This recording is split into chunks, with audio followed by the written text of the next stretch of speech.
ராதிகா வணக்கம். தாவேகாவுக்கு விசிக நிபந்தனையற்ற ஆதரவு தந்து இருப்பதாக கூறப்படுகின்ற நிலையில் இன்று இரவு 7:10 மணி அளவில் தமிழக பொறுப்பு கவர்னர் அர்லேக்கர் கேரள மாநிலம் திருவனந்தபுரம் புறப்பட்டு செல்கின்றார். இதனால் விஜய் அவர் அழைப்பாரா அல்லது விஜய் ஆளுநரை சென்று சந்திப்பாரா, 4வது முறையாக அந்த சந்திப்பு நடைபெறுமா என்ற எதிர்பார்ப்பு ஏற்பட்டிருக்கிறது.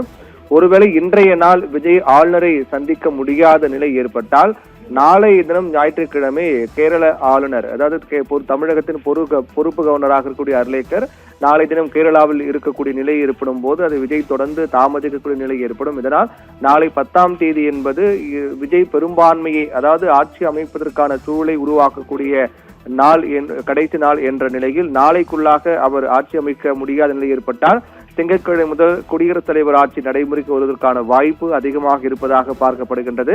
இதுவரை 3 முறை தமிழக வெற்றி கழக தலைவர் விஜய் ஆளுநரை சென்று சந்தித்தார். முதல் சந்திப்பு நடைபெறுவதற்கு முன்னதாக தேர்தல் முடிவு வெளியான 4ஆம் தேதி அன்று தாவேகா தரப்பிலிருந்து அதிகாரப்பூர்வமாக மின்னஞ்சல் மூலமாக தமிழக பொறுப்பு கவர்னருக்கு மின்னஞ்சல் மூலமாக கடிதம் அனுப்பப்பட்டது. அந்த கடிதத்தில் தனிப்பெரும் கட்சியாக தமிழக வெற்றி கழகம் வெற்றி பெற்றிருக்கிறது, அதன் மூலமாக ஆட்சி அமைக்க அழைப்பு விடுக்க வேண்டும், வெறு பெரும்பான்மை மற்றும் எம்எல்ஏக்களுடைய ஆதரவு கடிதத்தை எடுத்துக்கொண்டு வந்து நேரில் சந்திக்கின்றேன் என்றும் அந்த தெரிவிக்கப்பட்டிருந்த நிலையில்தான் முதல் சந்திப்பு என்பது நடைபெற்றது. அப்போது தாவேகாவுக்கு காங்கிரஸ் ஆதரவு கொடுத்தார்கள். முதல் கட்சியாக தாவேகாவுக்கு காங்கிரஸ் ஆதரவு கொடுத்தார்கள். அந்த ஆதரவு கடிதத்தையும் எடுத்துக்கொண்டு தமிழக கவர்னர் அர்லேக்கரை விஜய் மற்றும் தாவேக நிர்வாகிகள் சந்தித்தார்கள். அந்த சந்திப்பின் போது தனிப்பெரும் கட்சி என்ற அடிப்படையில் ஆட்சி அமைக்க அழைப்பு விடுக்க வேண்டும் என்பதையும் தாண்டி காங்கிரஸ் கூட்டணி இருக்கின்றது, கூட்டணி ஆட்சி அமைக்கப் போகின்றோம், இன்னும் பல கட்சிகள் கூட்டணிக்கு வர வாய்ப்பு இருக்கிறது என்றெல்லாம் பேசிய காரணத்தால் அது ஆட்சி அமைக்க அழைப்பு விடுக்க முடியாத நிலை ஏற்பட்டது. 2வது சந்திப்பு கவர்னர் மாளிகையிலிருந்து விஜய்க்கு அழைப்பு விடுக்கப்பட்டது. அப்போது அந்த அழைப்பு ஏற்று கவர்னர் மாளிகைக்கு விஜய் மற்றும் நிர்வாகிகள் சென்று சந்தித்தார்கள். 40 நிமிடங்களுக்கு மேலாக அந்த சந்திப்பு நடைபெற்றது. அப்போதும் கூட அந்த சந்திப்பில் கவர்னருக்கு திருப்தி இல்லை என்றும் பெரும்பான்மை எண்ணிக்கை காண்பிக்க வேண்டும், குதிரை பேரத்துக்கு வழிவகுக்கும் என்றும் ஆளுநர் தெரிவித்ததாக கூறப்படுகிறது.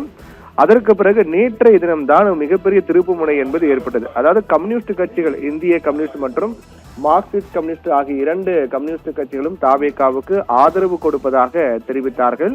இந்த அடிப்படையில் பார்க்கும்போது பெரும்பான்மை என்பது 118 இருக்கக்கூடிய நிலையில் 116 என்ற எண்ணிக்கை உறுதியானது. அது மட்டுமில்லாமல் நேற்றைய தினம் கம்யூனிஸ்ட் கட்சிகளை தொடர்ந்து விசிகாவும் தாவேகாவுக்கு ஆதரவு கொடுத்து விட்டது என்ற தகவல் வெளியானது. அதிகாரப்பூர்வமாக அறிவிப்பதற்கு முன்பாகவே விசிகா ஆதரவு என்ற கடிதத்தையும் எடுத்துக்கொண்டு கவர்னரை விஜய் சென்று சந்தித்து இந்த கடிதம் கொடுத்திருக்கிறார். அந்த விஜய் கவர்னரிடம் கொடுத்த கடிதத்தில் ஏற்கனவே காங்கிரஸ் ஆதரவு 5, அதே போன்று 2 கம்யூனிஸ்ட் ஆதரவு 4, அதையும் தாண்டி இந்திய யூனியன் முஸ்லிம் லீக் உடைய ஆதரவு இருக்கிறது, வாணியம்பாடி சட்டமன்ற உறுப்பினர் ஃபரூக் சையத் பாஷாருடைய ஆதரவு இருக்கின்றது என்றும் அவர்கள் குறிப்பிட்டிருக்கிறார்கள். அது தவறு.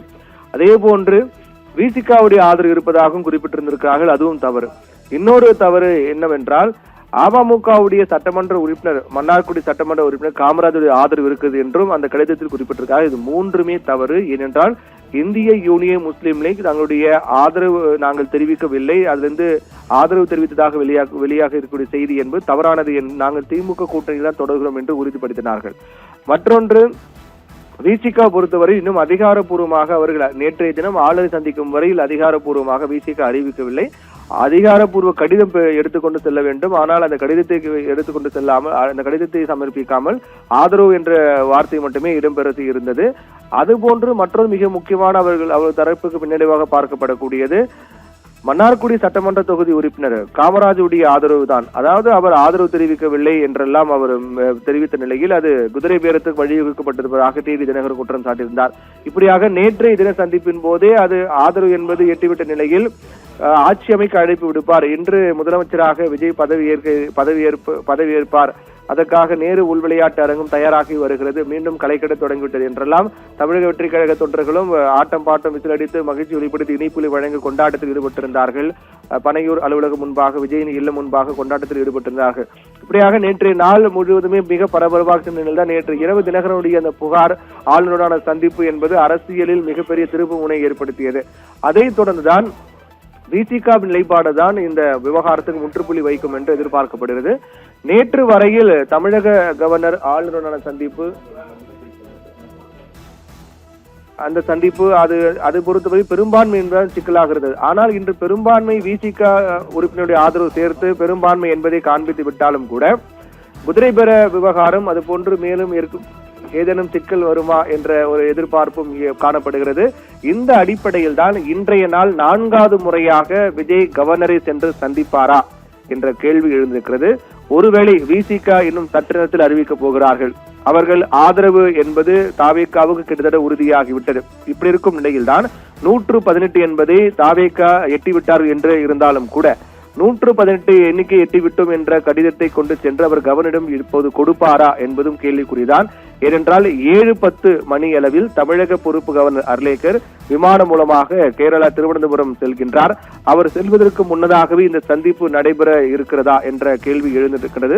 ஒருவேளை விமானம் மூலமாக அவர் திருவனந்தபுரம் செல்லும் வரையில் விஜய் கவர்னரை சந்திக்க முடியாத நிலை ஏற்பட்டால் நாளைய தினம் என்பது ஒரு நாளை அவர் மீண்டும் தமிழகம் திரும்புவாரா என்பதும் ஒரு கேள்விக்குறியாக இருக்கின்றது. அப்படி ஒருவேளை தமிழகம் வராவிட்டால் விஜய் ஆளுநரை சந்திக்க முடியாத நிலை ஏற்படும். அல்லது அவர் நாளைய தினம் தமிழகம் வந்தால் அப்போது மீண்டும் நாளையை சந்திப்பதற்காக வாய்ப்பு இருப்பதாக கூட என்று பார்க்கலாம். ஆனால் இதில் மற்றொரு சிக்கல் என்னவென்றால் டிடிவி தினகரன் தெரிவித்த புகாரும் விஜய்க்கு கூடுதல் சிக்கலை ஏற்படுத்தியிருக்கிறது. இப்போது ஆளுநரிடம்தான் இந்த முடிவு இருக்கின்றது. அவர் என்ன செய்ய போகிறார் என்பதுதான். அவர் ஒருவேளை 118 என்ற பெரும்பான்மை விஜய் காண்பித்த காரணத்தால் ஆட்சி அமைக்க அழைப்பு விடுக்கலாம். அல்லது குதிரை பேரம் என்ற புகார் வந்திருக்கிறது. அந்த புகார் குறித்து விசாரிக்க உத்தரவிட்டிருக்கின்றேன். இந்த விசாரணை முடிவு வரை பார்க்கலாம் என்று அவர் அதை தாமதித்தால் அது விஜய்க்கு மிகப்பெரிய சிக்கலாக மாறும். ஆட்சி அமைக்க முடியாத நிலை ஏற்படும். என்றால் 2 நாட்களுக்கு முன்னதாக கவர்னர் ஆங்கில ஊடக நிறுவனத்துக்கு பேட்டி அளிக்கும் போது கூட தெளிவாக குறிப்பிட்டிருந்தார். விஜயை ஏன் பெரும்பான்மை எண்ணிக்கை காட்ட வேண்டும் என்று கூறுகின்றேன் என்றால் தேவையற்ற குதிரை பேரங்களை தவிர்ப்பதற்காக தான் அதுபோன்ற எண்ணிக்கை காட்ட வேண்டும் என்று கூறுகின்றேன் என்று தெரிவித்திருந்தார். ஆனால் அவர் கூறியபடியே குதிரை புகார் என்பது எழுந்திருக்கின்றது. இதன் காரணமாக விஜய் ஆட்சி அமைக்க ஆளுநர் அழைப்பு விடுப்பதில் ஒரு மிகப்பெரிய சிக்கல் என்பது பார்க்கப்படுகிறது. நேற்று வரையில் விஜய்க்கு பெரும்பான்மை என்பது மட்டும்தான் சிக்கலாக இருந்தது. ஆனால் இன்று பெரும்பான்மை கிடைத்தாலும் கூட கவர்னர் ஆட்சி அமைக்க அழைப்பு விடுப்பதில் குதிரை பெற புகாரும் சிக்கலாக மாறி இருக்கின்றது. ஒரு சிக்கல் தீர்ந்தால் மற்றொரு சிக்கல் என்பது போல அடுத்தடுத்த சிக்கல் வந்து கொண்டே இருக்கின்றது. இவை அனைத்தையும் கடந்து இன்று இரவு 7:10 மணி அளவில் கவர்னர் கேரளா புறப்பட்டு செல்கின்றார். அவர் புறப்பட்டு செல்வதற்கு முன்னதாக விஜய் கவர்னர் சந்திப்பாரா என்பதும் கேள்விக்குறிதான்.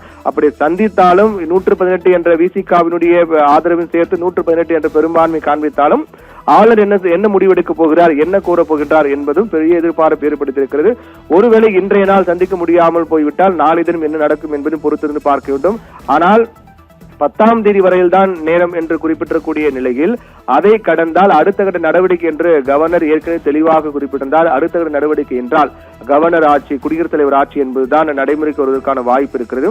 இப்படியாக 4ஆம் தேதி என்று தேர்தல் முடிவு வெளியாகும் போது இருந்த எதிர்பார்ப்பு பரபரப்பு கொஞ்சம் கூட குறைவில்லாமல் தொடர்ந்து கொண்டே வருவது இந்த நாள் 9ஆம் தேதியான இன்று வரையிலும் தொடர்ந்து கொண்டே வருவதுதான் ஒட்டுமொத்தமாக தமிழ் ஊடகங்கள் மட்டுமல்லாமல் தேசிய ஊடகத்திலும் தலைப்பு செய்தியாக மாறி நாள் முழுவதும் பிரேக்கிங் செய்தியாக 4ஆம் தேதி முதல் தேர்தல் முடிவு தொடங்கியது முதல் 4ஆம் தேதி காலை 6 மணி 7 மணி முதல் இந்த நிமிடம் வரை தொடர் பிரேக்கிங் செய்தியாக வந்து கொண்டிருப்பதுதான் தமிழகத்தில் அடுத்து நடக்க போவது என்ன, அரசியல் ரீதியாக தமிழகத்தில் அடுத்து நடக்க போவது என்ன, ஆட்சி அமைக்க போவது யார், விஜய் ஆட்சி அமைப்பாரா, என்ன சிக்கல் ஏற்படும், எப்போது ஆட்சி அமைப்பார் என்ற ஒரு தொண்டர் எதிர்பார்ப்பு என பரபரப்பாக ஒவ்வொரு நகர்வுகளும் ஒவ்வொரு நிகழ்வுகளும் பரபரப்பு ஏற்படுத்திக் கொண்டே வருவதை பார்க்கின்றோம். இப்போது கடைசியாக இருக்கக்கூடிய ஒரே வாய்ப்பு கவர்னர் விஜயை ஆட்சி அமைக்க அழைப்பு விடுக்க வேண்டும்.